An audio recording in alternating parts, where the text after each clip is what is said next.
शत शत नमन करता हूं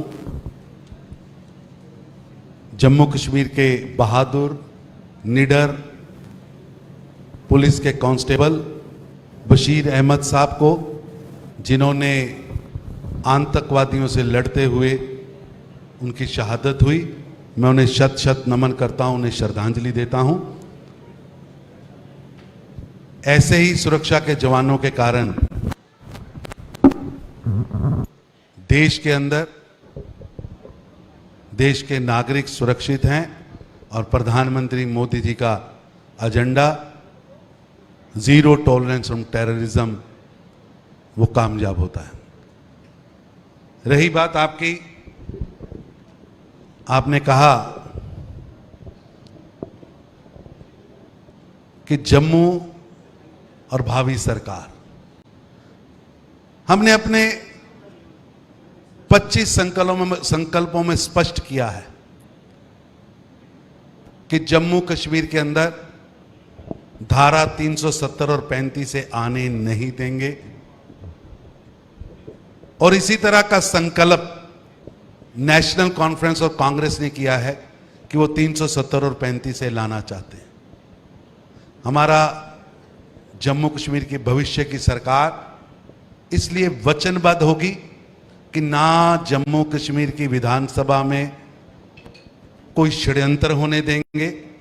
जो अब्दुल्ला, मुफ्ती, गांधी, नेहरू कभी यहां पर स्वायत्तता की बात, ऑटोनॉमी की बात, 370-35 की बात, जम्मू कश्मीर को तोड़ने की बात, दिल्ली से शिष्टमंडल भेजने की बात, जो ये षड्यंत्र रचते रहे हैं वो आने नहीं देंगे। और मैं आपके इस पवित्र मंच से कहना चाहता हूं, जम्मू कश्मीर की जनता को आश्वस्त करना चाहता हूं, 10 जन्म भी अब्दुल्ला और मुफ्ती पैदा हो जाएं, जम्मू कश्मीर में 370 और 35 से नहीं आ सकती और नहीं आने देंगे। ये हमारी पहली वचनबद्धता। दूसरा, प्रधानमंत्री मोदी जी ने प्रधानमंत्री मोदी जी ने स्पष्ट किया है कि हमारी सोच क्या है। तो उसकी सोच के अंदर सबसे पहले देश की बेटी, जम्मू कश्मीर की बेटी को घर चलाने के लिए 2 गैस सिलेंडर, 18,000 रुपया मासिक वार्षिक उसको पेंशन दी जाएगी। और यही नहीं, वो आगे बढ़ सके, आत्मनिर्भर बन सके। महिला सेल्फ हेल्प ग्रुप, महिला स्कीम्स, अर्बन महिला सेल्फ हेल्प ग्रुप, रूरल महिला सेल्फ हेल्प ग्रुप, उसके लिए भी हम पैसा देंगे। और केवल पैसा नहीं देंगे, उसकी ब्याज का बहुत बड़ा हिस्सा स्टेट की सरकार भरेगी, ताकि यहां पर स्मॉल इंडस्ट्री, माइक्रो इंडस्ट्री और सेल्फ हेल्प ग्रुप के द्वारा सर्विस सेक्टर और इंडस्ट्री सेक्टर आगे बढ़ सके और उसका नेतृत्व जम्मू कश्मीर की बेटियां करें। आपने पूछा होना क्या चाहिए।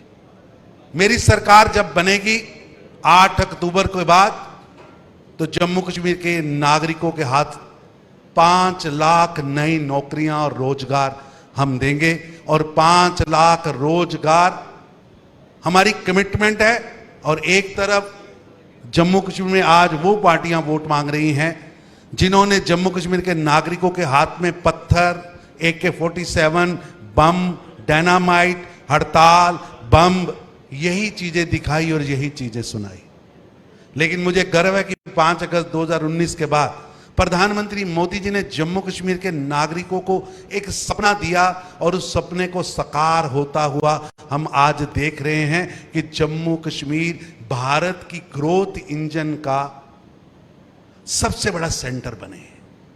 और विशेष रूप से आज जम्मू में मैदानी क्षेत्र है, इंडस्ट्रियल हब बने। हमने अपने मैनिफेस्टो में, अपनी संकल्पों में उधमपुर के अंदर एक बड़ा इंडस्ट्रियल हब बनाने की बात की है, कठुआ के आसपास इंडस्ट्रियल हब बनाने की बात की है।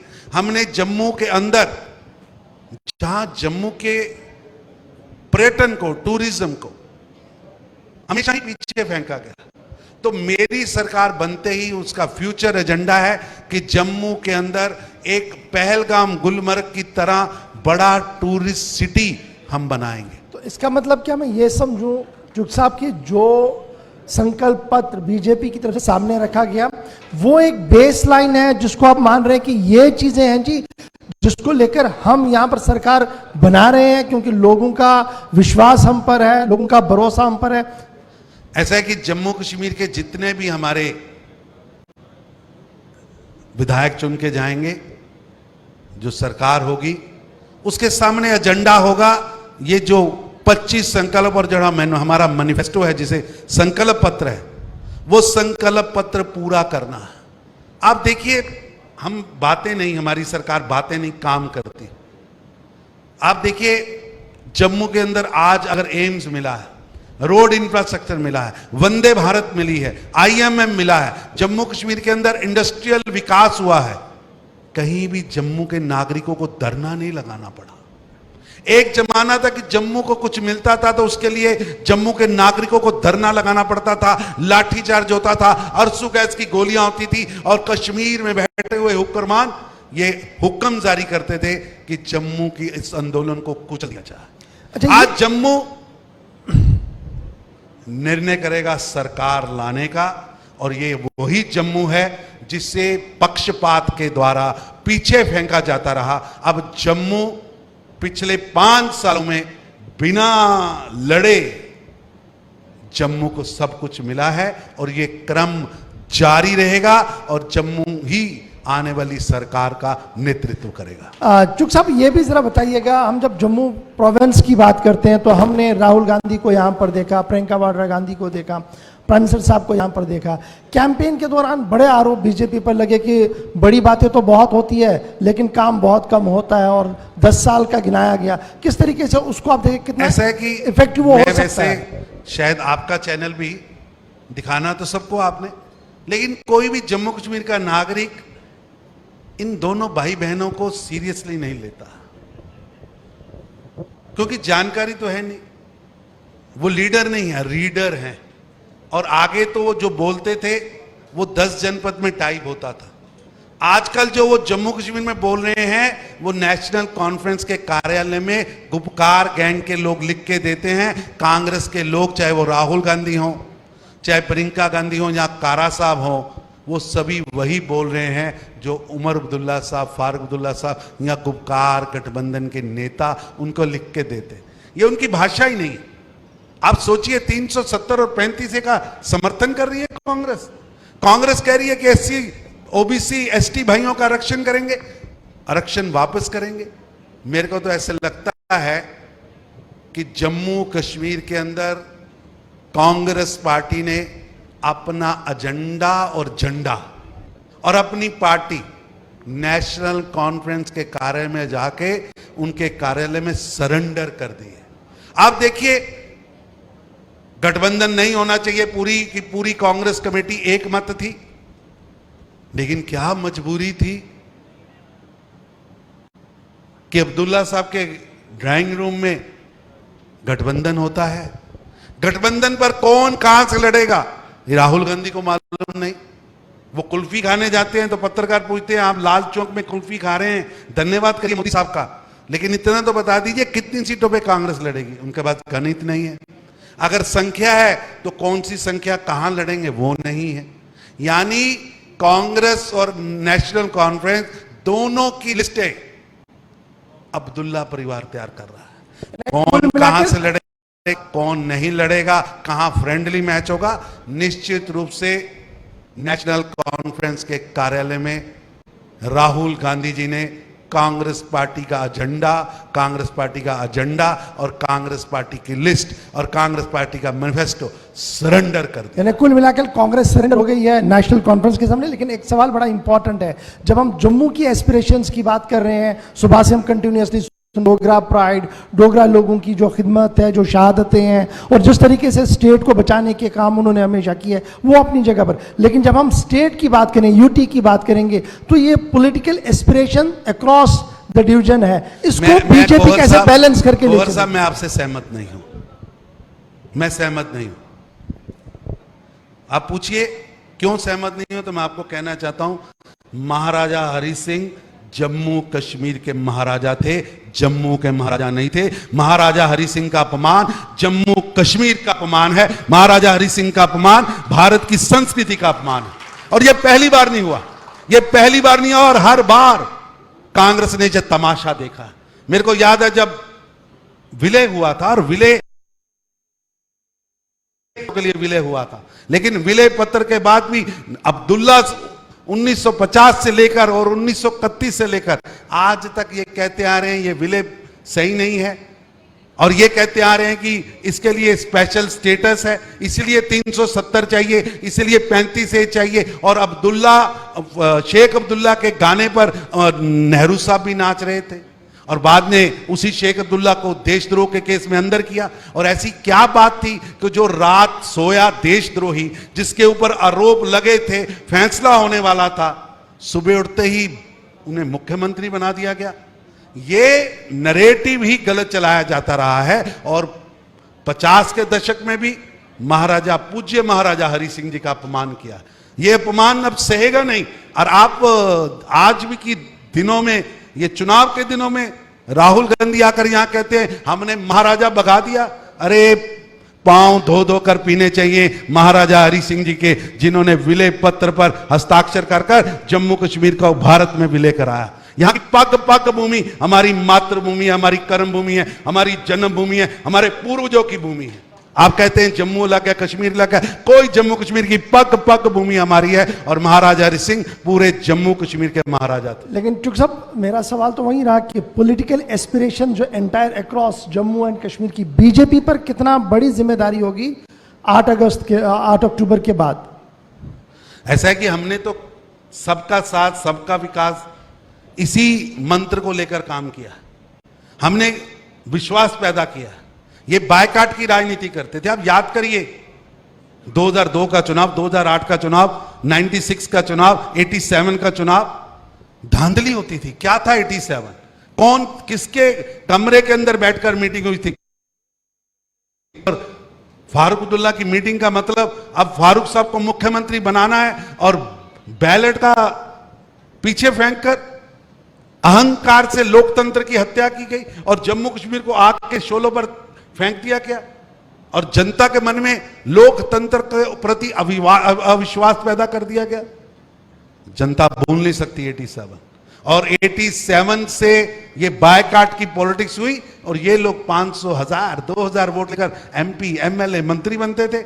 आज जनता खुल के बाहर आई है, और विश्वास का वातावरण पैदा हुआ है। जनता ने हाथ में बैलेट लेकर ये गर्व फील किया है कि हम नेता चुन रहे हैं। और जो DDC चुनाव हो, BDC चुनाव हो, पंचायत चुनाव हो, चाहे लोकसभा का चुनाव हो, और जहां आज विधानसभा चुनाव के 2 चरण निकल चुके हैं, ये दोनों चरण बताते हैं कि जनता ने प्रधानमंत्री मोदी के विश्वास मंत्र पर मोहर लगाई है। अब बायकाट नहीं, भारी पोलिंग जम्मू कश्मीर का भाग्य तय। ये जो भारी पोलिंग हुई है, इसको लेकर नेशनल कॉन्फ्रेंस कांग्रेस का अपना एक व्यू है। वो कह रहे हैं कि ये जनाब सारी एस्टैब्लिशमेंट के खिलाफ है, दिल्ली के खिलाफ है, इसलिए लोग बाहर आ रहे हैं। जम्मू आते आते हम इसको कैसे देखें? ये बात मेरे को याद है, मैंने घोषणा की थी, आपके चैनल ने भी बहुत दिखाया था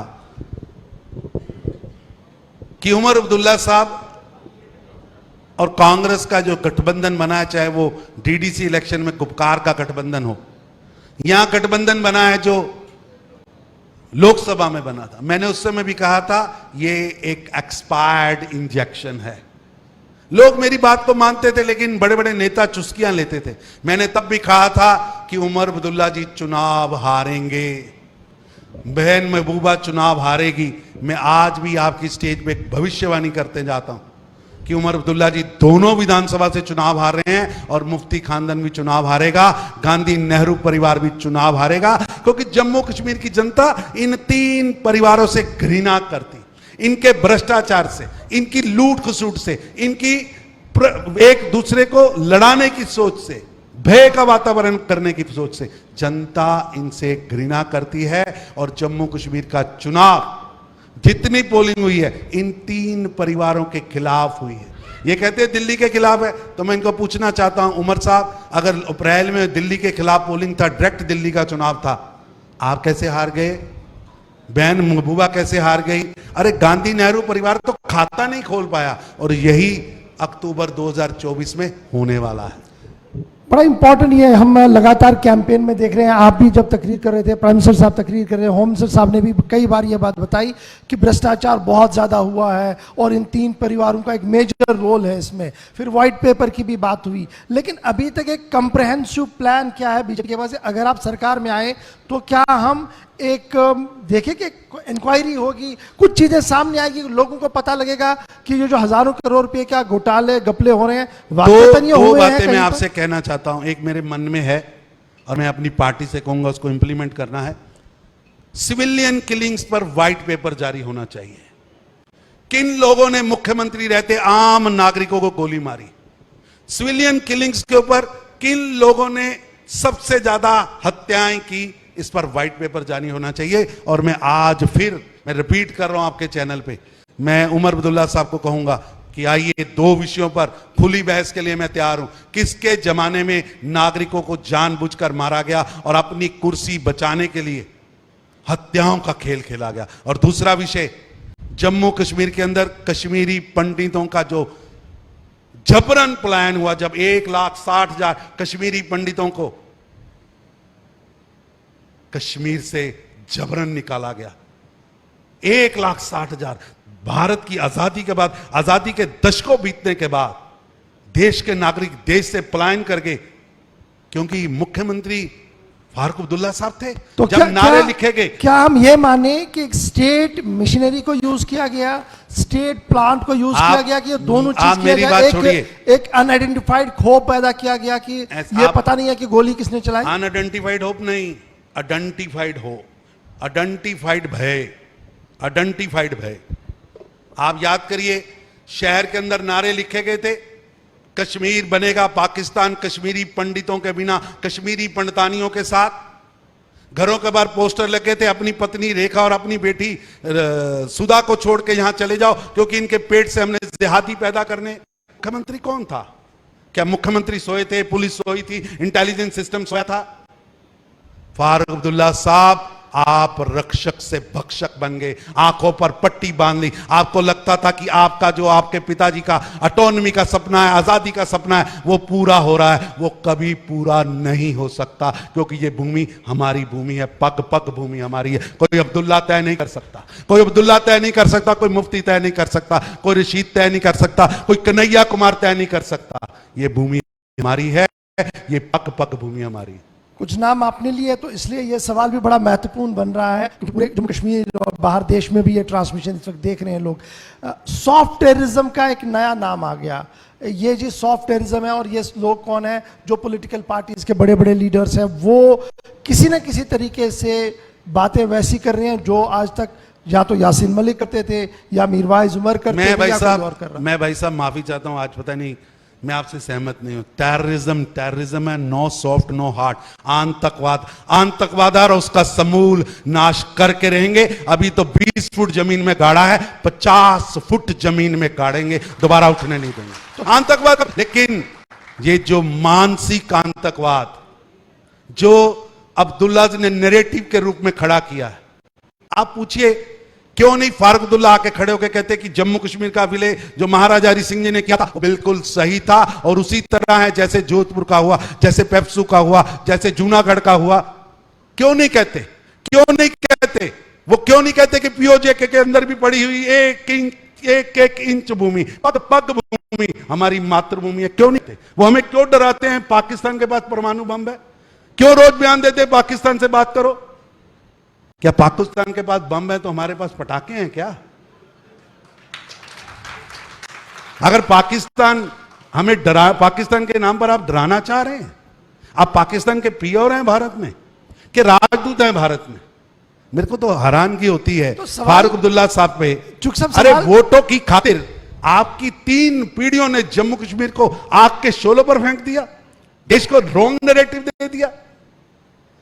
तो आप वही लोग हैं जिन्होंने जम्मू कश्मीर को टेररिज्म कैपिटल बनाया। राइट चुक साहब, बिल्कुल मैं मान रहा हूं ये, लेकिन सवाल यह है कि अगर यही बात कोई आम नागरिक कहता है तो मिशनरी हरकत में आती है, उसके खिलाफ पर्चे लगते हैं और उसे जेल जाना पड़ता है। भैया इसका कोई अब रूम नहीं है। लेकिन जब ये बातें महबूबा मुफ्ती कहें, उमर अब्दुल्ला कहे, फारूक अब्दुल्ला कहे, उसको आप सुन लेते हैं, आराम से जवाब देते हैं, लेकिन वो कार्रवाई जो होनी चाहिए थी एक दायरे में कॉन्स्टिट्यूशन के उसमें, वो अभी तक कहीं नहीं दी। मैं दुख होता है, मेरे मन को सचमुच कष्ट होता है, और बहुत कष्ट हुआ जब 5 अगस्त 2019 को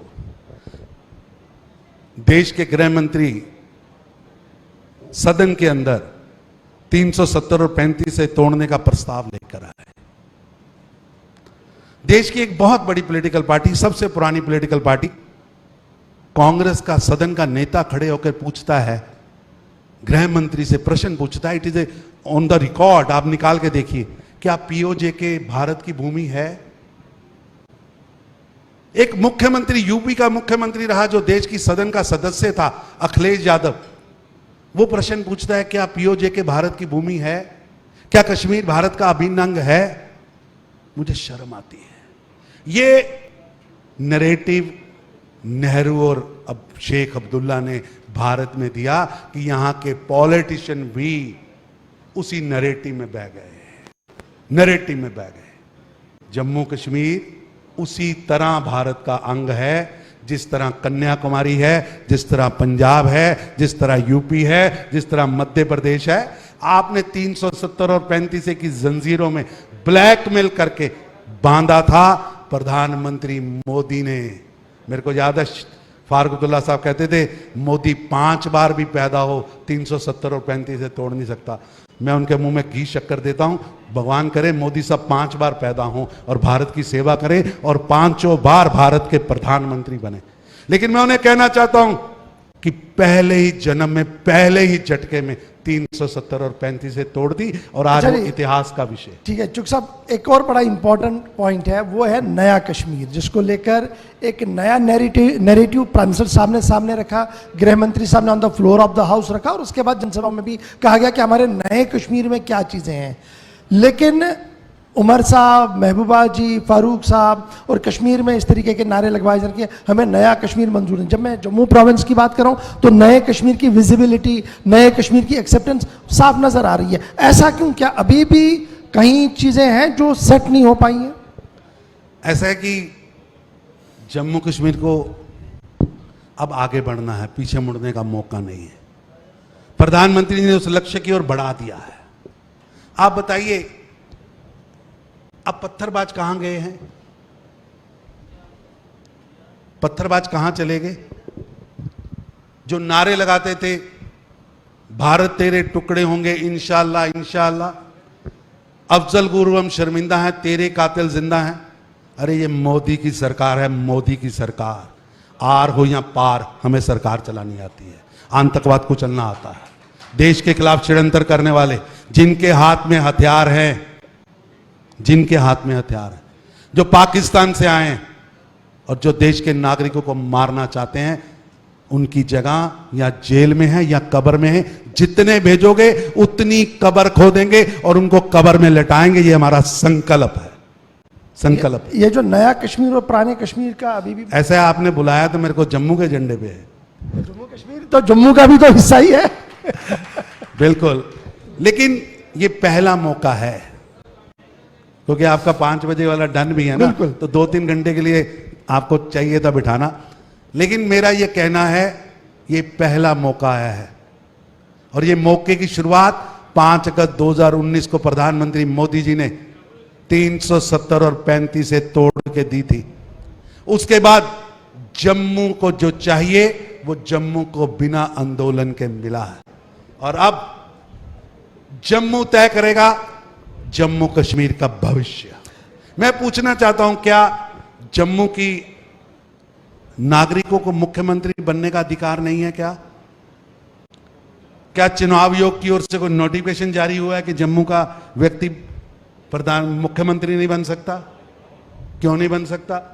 और ये क्या यहां नोटिफिकेशन है कि अब्दुल्ला मां के पेट से पैदा हुआ, मुफ्ती मां के पेट से पैदा हुआ ही मुख्यमंत्री बन सकता है? गरीब का बेटा क्यों नहीं मुख्यमंत्री बन सकता?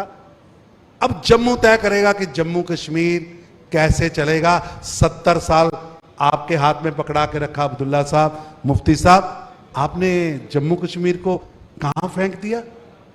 आज आप बात करते हो उस देश की कि उससे ट्रेड चालू करो, उससे बातचीत चालू करो, जम्मू कश्मीर की शांति के लिए हम पाकिस्तान से बात करें? मेरे को तो सोच आती है कि फारूक अब्दुल्ला साहब जिंदगी के 80 में बसंत में अभी भी वो ऐसी बातें कर रहे हैं। अरे पूरे विश्व के अंदर मशहूर है कि पाकिस्तान आतंकवाद की फैक्ट्री है। आप मिडल ईस्ट से शुरू हो जाइए और यूरोप के आखिरी कोने तक चले जाइए और पूरा एशिया निकल जाइए, कहीं भी आतंकवाद की घटना होती है तो उसके पीछे पाकिस्तान निकलता है। और आप उस पाकिस्तान के राजदूत बनके यहां वोट मांग रहे हैं। अरे ख्वाजा पाकिस्तान के मंत्री, रक्षा मंत्री, उन्होंने अपनी एक इंटरव्यू में स्पष्ट किया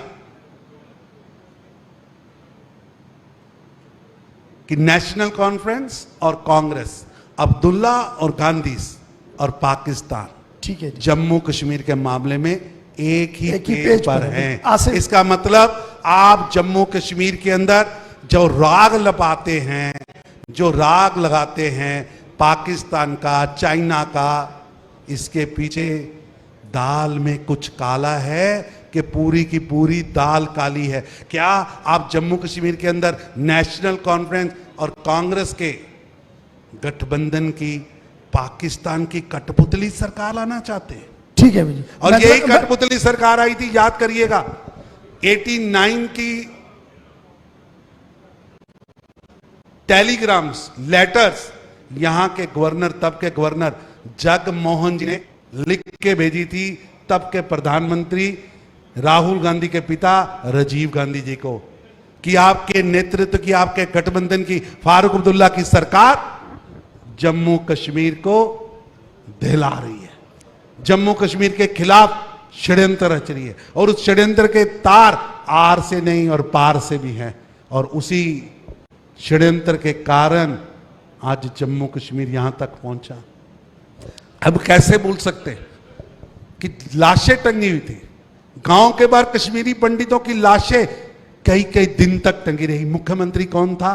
मैं पूछना चाहता हूं, आज जम्मू की बात हो रही है तो क्यों नहीं होनी चाहिए? अरे आपने डोडा किश्तवाड़ जहां पूरी की पूरी बारात मार दी गई, लाशों का ढेर लगा दिया गया, बस में से बस खड़ी करके बस में से एक तरफ लोगों को निकालकर एक समुदाय के लोगों को गोली मार दी जाती थी। कौन था सरकार चला रहा था? ये 3 परिवारी सरकार चला रहे थे। अरे पूरी की पूरी बरात दूल्हा दुल्हन सहित मार दी गई, भाई का कलेजा निकालकर भाई के मुंह में डाला गया, खून से सने हुए चावल मां को खिलाए गए। इतनी नरसंहार, इतनी हत्याएं, और फिर आप वोट मांगने आए हैं जम्मू में। ठीक है, ये रघुनाथ मंदिर का हमला हम भूल नहीं सकते। बिल्कुल भूल सकते हैं क्या? क्या शहर के अंदर भय का वातावरण, बंद का कैलेंडर कौन जारी करता था? और उनको आज गोद में बिठाकर फारूक अब्दुल्ला साहब सरकार चलाने की बात कर रहे हैं। ये जम्मू कश्मीर की जनता है, इन 3 परिवारों को जवाब देगी। एक लास्ट चीज बड़ा इंपॉर्टेंट है, आप पुंछ राजौरी भी गए, डोडा किश्तवाड़ भी गए, जम्मू में भी आप तमाम असेंबली कॉन्स्टिट्यूंसीज में गए, लास्ट फेज के अब बिल्कुल हमारे सामने है। मूड कैसा दिखा आपको? एक्सपेक्टेशन बीजेपी आपको की 2 क्वेश्चन लेने पड़ेंगे। एक आप, और दूसरा जो क्वेश्चन देके आपने मेरे को बुलाया कि भविष्य का जम्मू क्या होगा जी।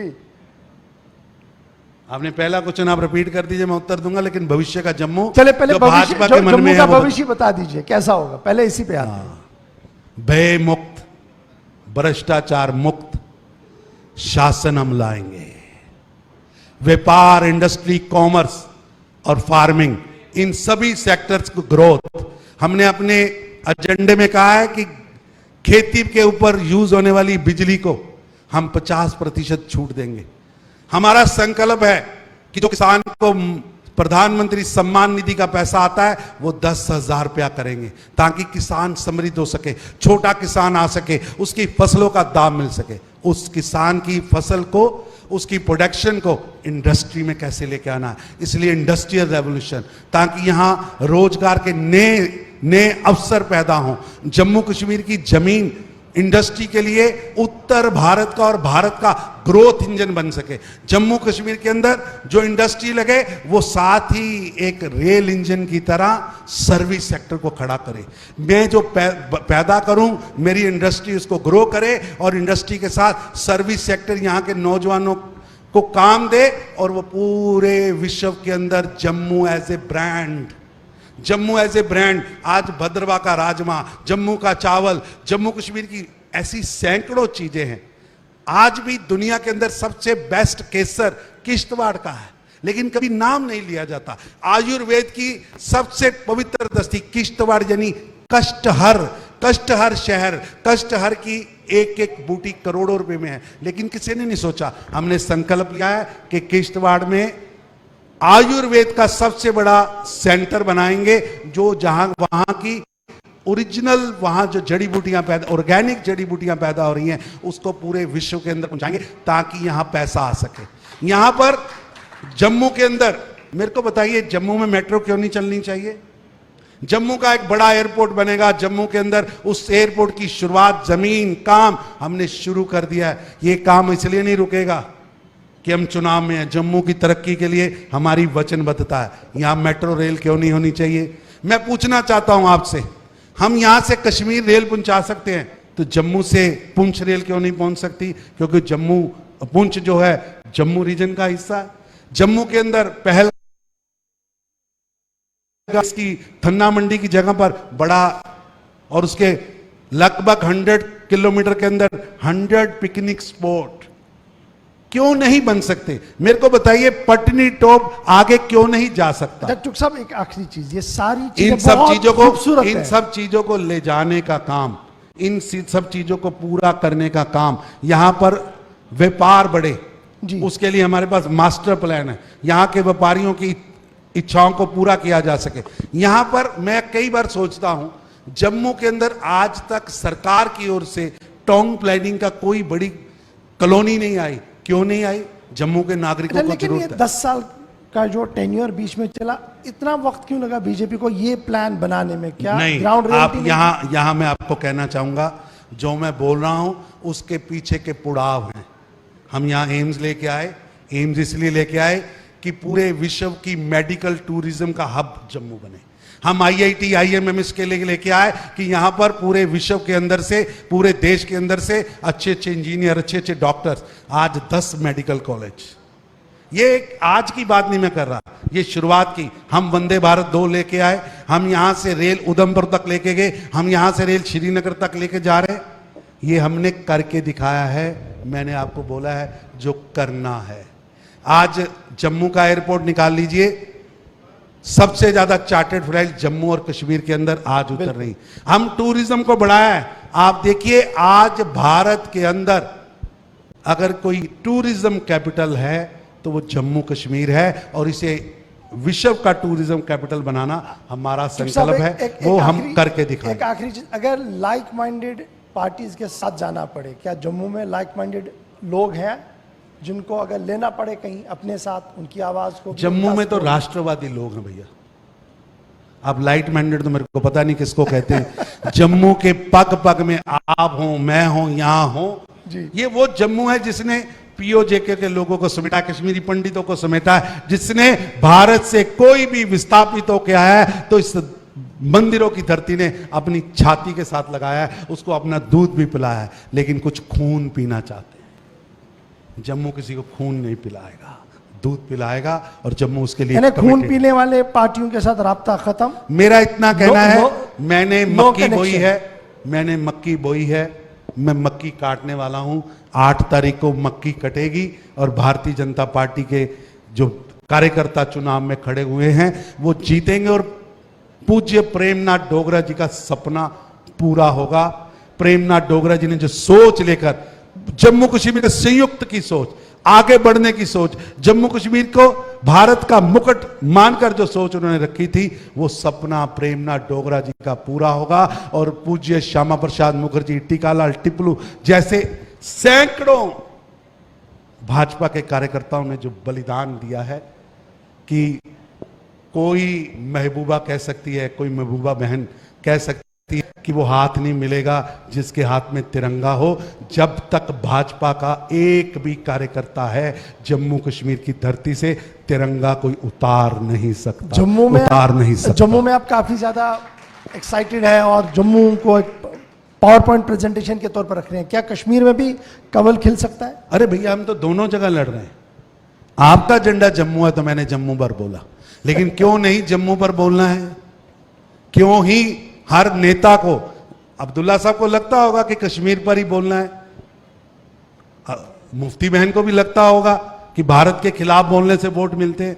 और मैं उनको भी कहना चाहता हूं, जिन्हें आप light minded, strong minded, hard minded, जिनके लिए अफजल गुरु नायक है, मैं उनको कहना चाहता हूं, जो भारत के टुकड़े का सपना ले रहे हैं, मैं उनको कहना चाहता हूं कि 8 तारीख को पटाखे कराची व इस्लामाबाद में नहीं, जम्मू, कश्मीर, बेंगलोर, कन्याकुमारी में फटेंगे, इस्लामाबाद और पाकिस्तान में नहीं फटेंगे। चिंता मत करिए, आप चुनाव हार रहे हैं, आप दोनों सीटों से हारेंगे। जिन्होंने महाराजा हरि सिंह का अपमान किया है, जिन्होंने जम्मू कश्मीर की धरती का अपमान किया है, जिन्होंने जम्मू कश्मीर की धरती को जंजीरों से बांधा है, जिन्होंने बार बार खलनायकों को नायक के रूप में प्रस्तुत किया है, जम्मू की जनता उसका जवाब देगी। और वो जवाब बैलेट से होगा और निश्चित रूप से बुलेट हारेगी, बैलेट जीतेगा, लोकतंत्र जीतेगा। बहुत बहुत शुक्रिया तरुण चुग साहब, national general secretary Bharatiya Janata party, हमारे साथ थे आज। और ये बड़ा इंपॉर्टेंट है कि बैलेट और बुलेट की लड़ाई में हमेशा बैलेट ही जीतता है, और यही उम्मीद हमारी भी है, क्योंकि जो चुनाव जम्मू कश्मीर में हुए हैं और जिस तरीके से लोगों ने बढ़ चढ़कर इसमें हिस्सा लिया है, इसने ये साफ कर दिया कि दहशतगर्दी, टेररिज्म और इस तरीके का कहीं पर भी कोई चीज़ नहीं होगी आने वाले दिनों में। और अगर होगा तो वो सिर्फ अमन होगा और एक मजबूत हुकूमत 9 तारीख को देखने को मिल सकती। बहुत बहुत शुक्रिया सर। धन्यवाद। मैं आपके माध्यम से, आपके चैनल के माध्यम से अभी जहां जहां भी चुनाव है उनसे कहूंगा, निकलिए, बारी पोलिंग करिए। मत आपको कॉन्स्टिट्यूशन का अधिकार है, मतदान भारत की सबसे बड़ी ताकत है। और आज जम्मू कश्मीर के अंदर पूज्य डॉक्टर भीमराव अंबेडकर जी का संविधान मोदी जी ने लागू किया है 5 अगस्त 2019 को। अब ना 2 विधान है, ना 2 प्रधान है, ना 2 चिन्ह निशान है, एक ही संविधान है डॉक्टर भीमराव अंबेडकर जी का, जो आपको ताकत देता है अपना नेता चुनने का। बाहर आइए, वोट करिए और नेता चुनिए। जम्मू कश्मीर को भारी मतदान चाहिए, बायकॉट करने वाले अलगाववादी नेताओं को हराइए। बहुत बहुत शुक्रिया सर। तो आज हमने आज के चुनावी अखाड़े के आखिरी दंगल में बहुत से मुद्दों पर चर्चा की, बहुत से सवालों के जो जवाब थे वो भी हमें मिले, चाहे वो 370 का हो, 35A का हो, या फिर ट्रेड एंड इंडस्ट्री को लेकर हो। और वहीं पर आखिरी जो हमारी कॉन्वर्जेशन थी वो थी जम्मू कश्मीर के भविष्य को लेकर, कि आखिरकार जो जम्मू कश्मीर का युवा है वो चुनावों के बाद जम्मू कश्मीर का भविष्य क्या कुछ देख सकता है। बिल्कुल, तो सुबह से लेकर शाम तक चले इस तमाम बेहद ख़ास पॉलिटिकल, नॉन पॉलिटिकल सेशन में हमने कई आयामों को छूने का प्रयास करा। हर एक सेशन के साथ मंच की गरिमा, तमाम दिग्गज क्षेत्रों के अलग अलग चेहरों ने बढ़ाई भी।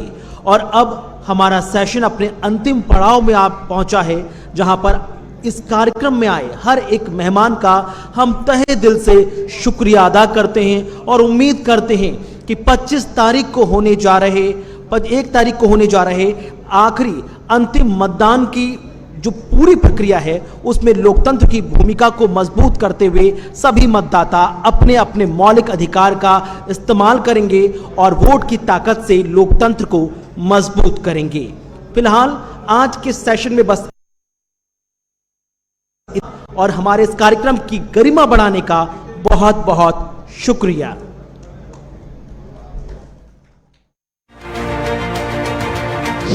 70 साल आतंकवाद, अलगाववाद का गढ़ बनाकर रख दिया, टेररिज्म कैपिटल बनाकर रख दिया। प्रधानमंत्री ने उस टैग को उतारकर जम्मू कश्मीर को टूरिज्म कैपिटल बनाया है।